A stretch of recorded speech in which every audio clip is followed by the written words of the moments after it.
कहानी रिश्तों की लड़ाई। स्त्री या लड़की सिर्फ शारीरिक जरूरत नहीं है, उसके प्रेम में पड़ना अभिशाप भी नहीं है। स्त्री या लड़की एक आत्मीय उपस्थिति है, एक ऐसी जरूरत है जिससे व्यक्ति को मानसिक संबल मिलता है। हवा में खुशबू, स्पर्श में सनसनी, हंसी में झरने की खिलखिलाहट, बातों में गीतों सी सरगम, ये सब एक लड़की के कारण ही व्यक्ति को अनुभव होता है। कितनी अजीब बात है कि फिर भी स्त्री पुरुष के प्रेम में हजार तरह की बाधाएं हैं। प्रेम करना धरती पर सबसे कठिन काम है।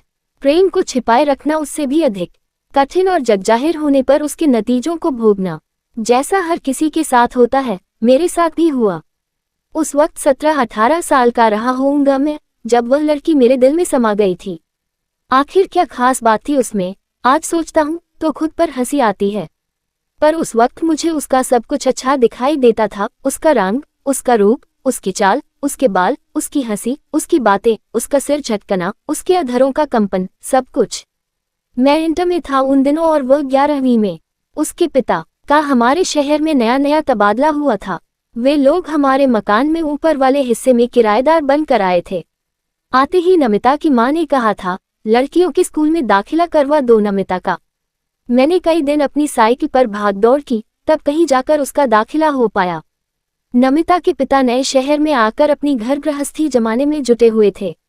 उनका ये काम मैंने कर दिया तो उन्होंने आभार सा माना। नमिता मेरे पास आने जाने लगी और मैं उसके पास। हमारे विषय भी एक जैसे थे।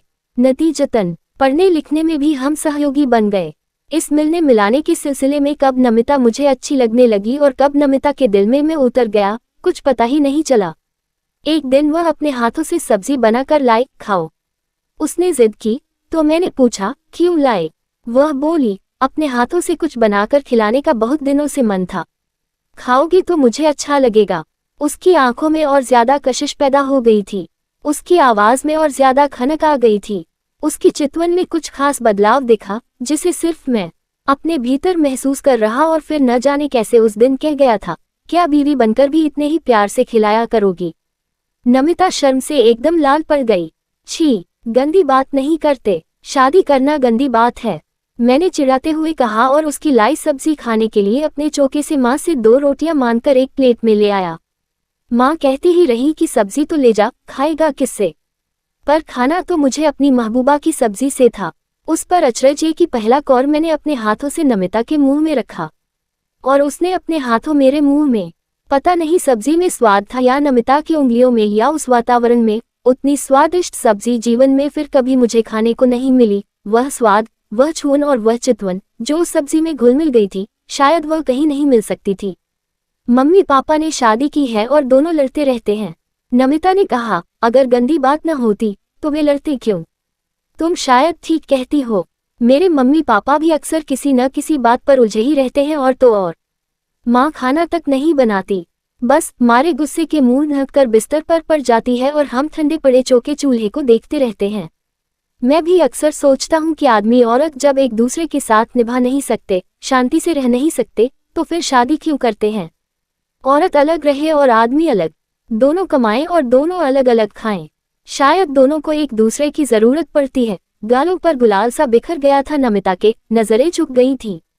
रोटी का कौर मेरे साथ चुभला जरूर रही थी, पर मेरी तरफ देख नहीं रही थी।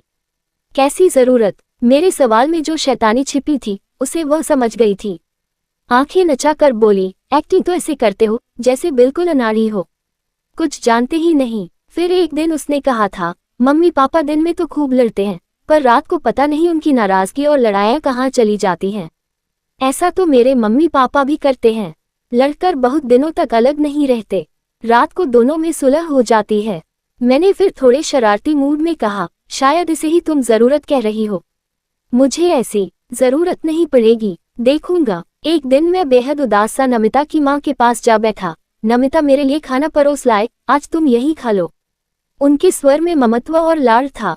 नमिता अपना खाना खुद परोस लाए, आज तुम्हारे मम्मी पापा में दिन में बहुत लड़ाई हुई। मैं उसी तरह उदास बना रहा, कुछ बोला नहीं, आंखों में आंसू लरचते रहे। नमिता की माँ मेरे बालों में हाथ फिराती रही और बोली, सब ठीक हो जाएगा, पिता कहीं चले गए हैं, तुम जरा माँ का ख्याल रखना। कंठ अवरुद्ध था, अब तक उन्हीं के पास बैठा था, अकेले नहीं छोड़ा, डर लगा कहीं कुछ कर न ले। औरत और धरती को बहुत कुछ बर्दाश्त करना पड़ता है बेटे, नमिता की माँ बोली। जब बर्दाश्त करने की क्षमता खत्म हो जाती है तभी मरने का फैसला करती है औरत, वरना उसे अपने बच्चों से मोह होता है और वह उनसे बंधी किसी तरह जिंदगी घसीटती रहती है। मेरी माँ भी यही कहती हैं। मैंने कहा, अगर मेरा ख्याल न होता तो वे मेरे पिता जैसे व्यक्ति के साथ एक दिन भी न निभाती, सब छोड़ छाड़ कर कहीं चली जाती या कुछ कर करा लेती। नमिता हंस दी। मेरी मम्मी भी यही कहती है प्रकाश। वह अपने माता पिता के सामने मेरा नाम लेती थी, पर एकांत में मुझे तुम ही कहती। जब पापा से लड़ाई होती है तो बिसुरती हुई मुझसे कहती है, मेरे कारण इस घर में रह रही है, वरना उस आदमी के साथ एक पल न रहे। नमिता की माँ भी हंस दी और उन्होंने बेटी के सिर पर एक प्यार भरी चपत जड़ दी। तो क्या झूठ बोलती हूँ? अच्छा मम्मी, मैं नमिता की माँ को मम्मी ही कहता। आप लोगों के बीच लड़ाई होती क्यों है? शायद आदमी औरत एक साथ रह ही नहीं सकते।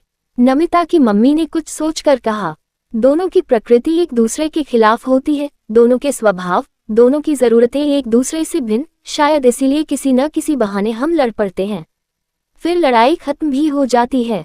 तुम लोगों के कारण सुलह करनी पड़ती है, नमिता की माँ ने कहा। अगर हम लोग बीच में न हों तो? नमिता ने पूछा। हम कभी के एक दूसरे से अलग हो जाते, नमिता की माँ ने कहा। मैं तुमसे अलग नहीं रह सकता नमिता। मैंने एक दिन भावुकता में बहकर नमिता को बाहों में कस लिया। वह भी बाहों में सिमट गई और मेरे गले में बाहें डाले देर तक सटी खड़ी रही। मैं भी। तुम मुझे हर वक्त याद आती हो। तुम भी। वह उसी तरह सटी रही। तुम मुझसे शादी के बाद अपनी मम्मी की तरह लड़ोगी तो नहीं? शायद हम कभी न लड़े, उसने कहा। और अगर लड़े तो? मैंने शंका प्रकट की। लड़ाई क्यों होगी? उसने पूछा। हमारे मम्मी पापा किस बात पर लड़ते हैं? किसी भी बात पर। कोई बात नहीं होती, फिर भी लड़ पड़ते हैं। उनकी बेवजह लड़ाई कभी समझ में नहीं आती। कहीं हम लोग भी बेवजह ही एक दूसरे से न लड़ने लगे? नहीं, शायद हम न लड़े, उसने अनिश्चितता से कहा। और अगर लड़े तो? मैंने पूछा। अगर लड़ाई की संभावना हो तो हम शादी ही क्यों करें? जीवन भर प्रेमी प्रेमिका ही क्यों न रहें? उसने सुझाव दिया। प्रेमी प्रेमिका कैसे रह सकते हैं? एक दिन तुम्हारी किसी और से शादी हो जाएगी और मेरी किसी और से, फिर भी एक दूसरे को प्रेम कर सकते हैं। वह मुस्कुराई। तुम्हारा पति अपनी बीवी की बेवफाई बर्दाश्त नहीं कर पाएगा और तुम्हें रुई की तरह ढूंढ डालेगा। तुम्हारी बीवी भी पति की बेवफाई बर्दाश्त नहीं कर पाएगी और तुम्हारा वह अपना जीना हराम कर देगी। हो सकता है हम अपने पति या पत्नी से उसी तरह लड़ने लगे जैसे हमारे माता पिता लड़ते हैं, और फिर हम भी अपने बच्चों के कारण एक दूसरे को बर्दाश्त करें, झेलें और झेलते हुए जिएं। तब जिंदगी कितनी बेस्वाद और कर्कश होगी, कितनी कलहपूर्ण। कहीं हमारे माता पिता की लड़ाई का भी यही कारण न हो? मैंने शंका प्रकट की तो नमिता भी कुछ सोचने लगी। आज यह अचानक मेरे हाथ लग गई। नमिता ने एक डायरी मेरे सामने रखी। पापा की है। इन 2-4 पृष्ठों को पढ़कर देखो। पापा अपनी उम्र में किसी लड़की को कितना चाहते थे। जिन पृष्ठों के कोने नमिता ने मोड़ रखे थे, उन्हें पढ़ा तो चकित रह गया। नमिता के पिता ऊपर से रूखे सूखे दिखाई देने वाले व्यक्ति, भीतर से कितने कोमल, कितने कल्पनाशील और कितने भावुक किस्म के जीव थे। पढ़कर आश्चर्य हुआ। कोई सरिता नामक लड़की उनकी जिंदगी में आई थी। एक दिन मेरे हाथ मम्मी की लिखी एक कॉपी लग गई। नमिता को पढ़ने के लिए दी तो नमिता मुस्कुराई। तुम्हारी मम्मी के दिल में भी कभी कोई और रहता था और वह भी उसकी दीवानी थी। पिताजी को ये कभी बर्दाश्त नहीं हुआ कि उनकी पत्नी किसी और को चाहे। मैंने कहा, हमारे माता पिता के बीच लड़ाई का मूल कारण यही है। शायद उन्हें एक दूसरे पर विश्वास नहीं है। सामाजिक रूप से जरूर वे एक दूसरे के साथ हैं, पर वास्तव में एक दूसरे से अलग और दूर। रिश्तों को निभाने के लिए ही शायद वे एक दूसरे के साथ बेमन से रिश्तों को जी नहीं ढो रहे हैं। नमिता ने कहा, नहीं, तुम्हारी मम्मी ठीक कहती हैं। वे दोनों हम लोगों के कारण ही साथ हैं। फिर देर तक हम चुप बैठे रहे। न वह कुछ बोली, न मैं, और अचरज की हम लगातार एक दूसरे को महसूस करते रहे। न बोलकर भी जैसे सब कुछ बोलते कहते रहे। कमरे की चुप्पी में हमारा प्रेम एकदम मुखर था।